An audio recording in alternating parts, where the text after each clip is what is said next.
Hey, this is Luke from Printavo, Simple Shop Management Software. Today, I'm at Same Day Tees, Frankfort, Illinois. We're here to visit Pete and his awesome facility. He's got an M&R Digital Squeegee. He's got a big embroidery department, 4 presses. It's an awesome place. We brought Matt Marcotte along for the ride, so come on, let's go.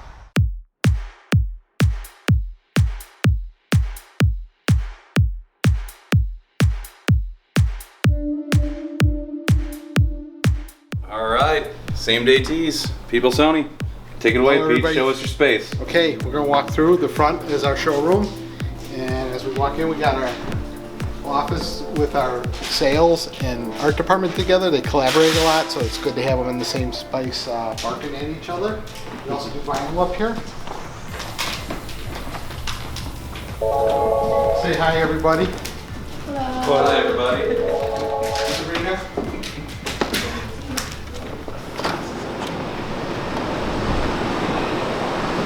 So we'll walk through this way, and we're going to go through our pre-press first. We've worked with T&J and M&R for a long time, and we moved into this facility about 15 months ago. One of the biggest bottlenecks we had was pre-press. We do a lot of rush orders, and it's important for us to be able to get stuff in and out quickly. So we added all the toys that they had that helped us streamline and get things in and out. First thing we added was the EcoText that takes screens that had just been printed and reclaims them so we could reuse them quickly. This department in our old shop ran with 5 people, and we were never able to keep up on production. When we moved it here, we have 2 people, and they're able to stay ahead of the game because of these. That's with all reclaim and coating screens. Yep. Yeah, the guys are able to multitask, like this guy's coding and reclaiming and moving stuff along. Rob's exposing screens and washing out screens and getting them ready for presses. It's awesome. Efficient. Yeah. So they probably like it better.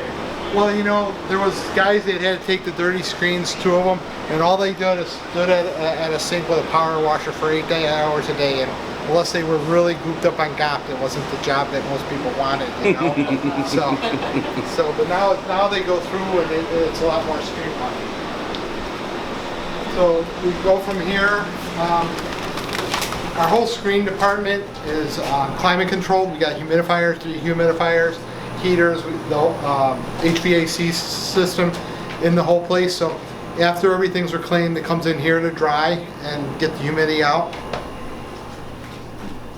And then we do our coating right here. Magic. It really does make life so much simpler. Oh, yeah. It really does.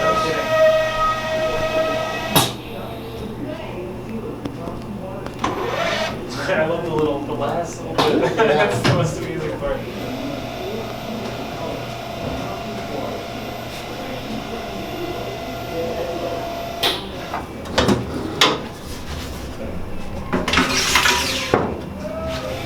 Can you imagine having to go back to not having this?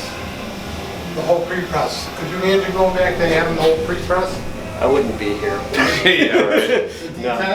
Nope. No, that's especially with that. Like that cut out a whole ton of the EcoText. Yeah. That did a huge number, and then this just in general, just having the not having to do every single one by hand cuts the time in half, and get perfect coats every single time. Then the screens all come in here to dry, and they're in here anywhere from an hour to a couple hours, and they dry. And then this next room is our live area screen. So you can see we got everything from 60 mesh over here up to 305. So we have plenty of screens for whatever production we have, or if we have any problems with screens breaking down, or if we need to change screens out. Our other place was so small, we're basically able to keep what we needed for the next day and hope that we didn't need any screen remakes. But now we have plenty of screens. If anything goes wrong during production, we can quickly make a new screen. Quick question for you, Pete. With the extra screens that you have, do you think that the cost of having the extra screens is worth the value of having them on hand when you need to pull them if you have an issue on press or have a rush job come through? Is it paid for itself by having the extra screen inventory? Oh, definitely, yeah. But it's paid. Well, we do a lot of rush work, so it's paid off, and it's also a lot less stress. I mean, doing rush orders every day, a bunch of them, there's plenty of stress there. So to cut down on those points in the process is a big thing. Awesome. So you have a little bit of flexibility there. Let's see if I can get Rob over here. This is our imaging. The screens are imaged right here. They go in the back and they expose, and we'll wash them out 4 at a time.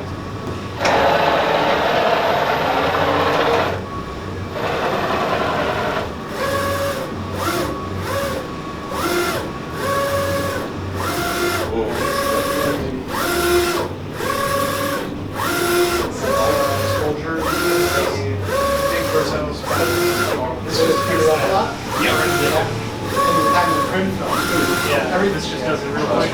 Exposure unit. You gotta make sure you got enough UV to harden it up. Yep. If you go out to like California, what you'll see is everyone's.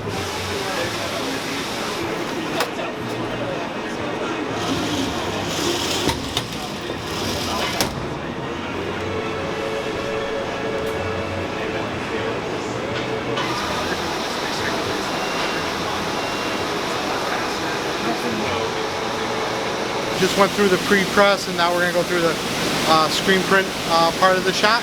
So this is a shirt we just did on our new Digital Squeegee. It has about 30 colors in it, so the Digital Squeegee works really well for this process. It's an order we're doing for a client on a 3-day rush for them, and they're doing the second size right now.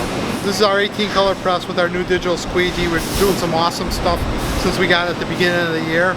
We also got a split belt dryer, 2 separate temperature zones in there. So what's really cool is that we're able to print plastisol on one side and water base on the second side. With most dryers, even if they are split belt, you can't do that. That was an awesome addition that we got to our shop when we moved here a little bit over a year ago. This is our staging right here with all the jobs coming up. We got a 10 color press, a 14 and 8 on top of our 18 color press. And we pretty much run one shift, 8 hours a day, during the summer sometimes overtime. And then here's our folding. So we do a lot of packaging for clients where they need the product folded and bagged. And this job here, we're actually doing that. We had to do inside label, neckline printing, print front and back, and then we got to fold and bag it. And that was all on, I think, a 1 or 2 day rush service also. By cornering the box, you get all 3 dimensions visibly at once, as well as your weight. So no more looking for the tape measure. It's all in one. They quickly write down everything they need about the box and get ready to ship. So we're going in the embroidery and DTG department right now. We've always done, since the start of the business, a lot of DTG. So we got several presses here, and us being so heavy into DTG, getting into the Digital Squeegee was a natural fit, because we were getting the jobs that were bigger size runs. These are our 2 newest machines, are the Brother GTXs. Those work awesome. And then we're also running an M-Link M&R press for DTG. And then we have this old ancient 10-year-old Brother print that we just run the CMYK on. And we use all these presses every day, all day. So we do a lot of DTG. How many shirts do you think a day DTG are you doing just in this room?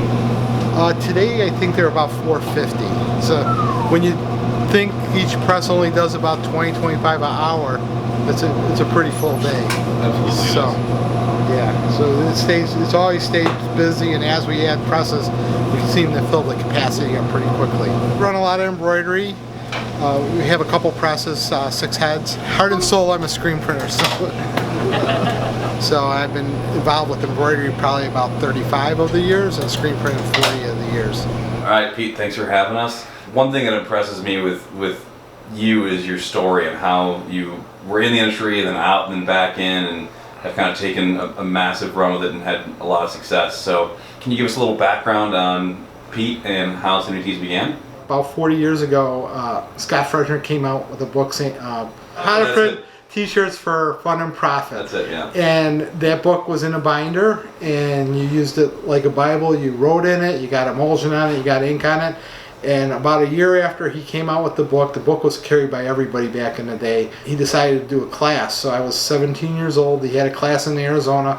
I signed up for his first class and went out there by myself. And I went from hand stretching screens and just trying to get ink on screens and drying in the heat press to going out to his class where he was doing simulated process on a 6-color press, doing 4-color process and just seeing a whole new outlook on what screen printing was, and came back and started doing that kind of stuff. So, and I still stay in touch with Scott. I still see him at trade shows and still reminisce about, you know, back in the day. You're like his ultimate success story. I don't know about ultimate, but probably longest, because 40 years ago I was a kid. Back then, you know, I don't know how I did. I had to rent a car and check into a hotel and all that stuff to get to the club. Without an iPhone. Without an iPhone. How did you do any of Yeah, I this? know. So, but it was cool. It was fun. Awesome. Yeah. And then how did same day tees come out of that? And how did you run from going to Scott Freshn's class to starting your own business and making its way to what it is today? So I was in the business with a partner for 20 years, and then I got to be about 40 years old, and I thought I wanted to do something else. So sold the business and went into the restaurant business for about 7-8 years, because I thought that was going to be easier. After 7-8 years, I figured out it was a lot harder, and came running back to this. Came back in, and I was at a trade show with M&R, and M&R was talking to a DTG printer about printing, and you know the story. I'm just trying to figure out how we're going to get there. But the young person talking about their business model was that the faster you wanted something, the more you charged them. And so pretty much the way I knew the business for 40 years was you bid 5 cents less than your competition. So it was always a race to the bottom, and here they were getting a premium for same day, 1 day, 3 day, 5 day, and I'm like, that sounds like a great idea, you know. And so we started doing that. We got into doing contract DTG, contract screen printing, contract embroidery, do a little bit of local business in that, and then the business just kind of took out. We've always been transparent about our pricing, especially our rush fees in that, and they're out there, and my competition knows my pricing because I don't hide it. But it works out good because people know what we charge, and it's their decision when they want something. And they're paying for that service. They want what they want when they want it, and you're able to make that happen. If it's same day, next day, 2 day, you can literally do what your name says. You can make same day tees happen if they're willing to pay for it. Definitely, and we do it all the time. We get a lot of stuff in on the website, and it'll come in at 10, 11 o'clock at night, and it'll have to ship out the next day. So that kind of stuff happens all the time. So we hand out a schedule at the end of every day. So at 2:30, I'm working on the schedule for tomorrow and Monday, and come tomorrow morning, there'll be stuff added onto the schedule. Amazing. Yeah. So one thing that's always impressed me with you, Pete, I've known you for I think going on like 4 or 5 years now, is that this is the third facility I think you've been in that time. And when I first met you, I believe you were at 3 autos, and now you're at, maybe not 2 autos actually at the time, and now you're at 4 with a whole lot more to add to it. So you've never been one to look growth in the face and decide that you need to advance yourself and get new equipment and push yourself and grow with the opportunity to grow out. So what? I'm just thinking about my wife here in this. Right. What would you say to someone who's looking at potential growth and they're afraid to kind of make the move to, let's be honest, spend some money when it comes to getting new equipment and getting into advancements with automation, things like your Ecotex, your EcoRinse, your Digital Squeegee? What would you say to the people out there that are looking at trying to grow and they're not sure of the scalability, they're looking at the price tags and things and they're worried? How did you decide to make that advancement and make that jump? So as I was mentioning to you guys earlier, it's mainly like pain points. So when we automated the pre-press, we have 5 guys and they couldn't keep up. Once we automated with the Ecotex, EcoRinse, the automatic coder, the iMage and all that, we went down to 2 guys that were able to do their job a lot better. So that was a problem that needed to be solved. And with the pre-press, it was something that we're like, okay, we're gonna take 3 guys, and the ROI is 18 months or something crazy on it. It was really, really fast. The other equipment, we were always buying stuff and then at capacity pretty quick. So I wasn't one to say, let's buy it and hope it comes. We were always at capacity, running overtime or extra shifts, and it was more planned out than, I'm going to get this Digital Squeegee and hope I can fill it. The Digital Squeegee was a perfect fit for us because we did a lot of DTG jobs that were getting to be over 100, 150 pieces that DTG doesn't scale out. So then when we were going to sim process and doing fast turnovers, sim process could be pretty tense, trying to knock it out in a day or 2 days in that. So we wanted to get everything more standardized. Like if we took these rush full color jobs, that we knew we would have this much time in pre-press, we would have this much time on setup, and we would get the job out. So it was pretty much for us, whenever we made a move, it was always, you know, what's our biggest pain point, or what are we struggling with right now. So it wasn't like, oh, I want to have 4 presses, let's go. Speaking on just the pre-press you talked about, you went from 5 people to 2 people. Now that you're down to those 2 people, not only have you obviously been able to cut the labor costs of 3 extra bodies, right? But with those 2 people that are there, have you found that they are better at their jobs, happier with their jobs? Have you found more consistency with their work? And has there been as much turnover in those departments as there were before you had the automation? Definitely a lot less turnover. They got a much better job, and they could focus on the quality of their job. We were talking out in the shop earlier, the 2 guys that we had at a sink all day with pressure washers reclaiming screens, that's not a very glamorous job, and that was really high turnover and really hard to get somebody to focus on doing that job right. But it was something that if they didn't do the job right, and you reclaimed and then coated and then cut a screen out, and you found out they didn't do a good job, you don't find out till it's on press and you're having too late. You're having problems with the press. Now they're able to focus on the quality of the job, and that's been a big help. How do you identify your pain points?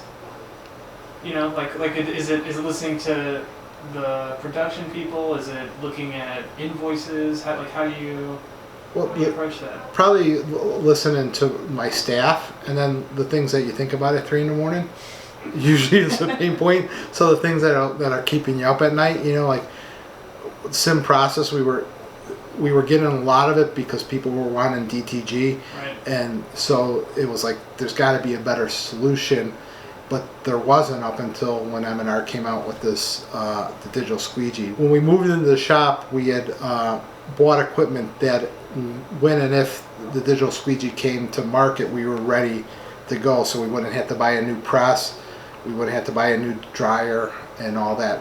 All we would need is this one piece of additional equipment. So that worked out really well. Is there something keeping you up at night now? Is there anything there? If you don't have to share it. No, I think everything's running smooth.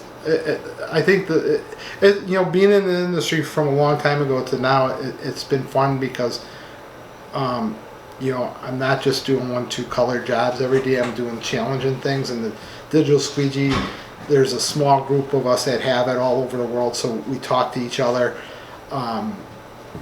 M&R's made me their stepchild, which has been kind of cool, because just being a smaller, medium-sized shop, I would have just been a shop, but they've been really good to us. We're close by, and hopefully we'll keep that relationship and look at beta testing other things for them.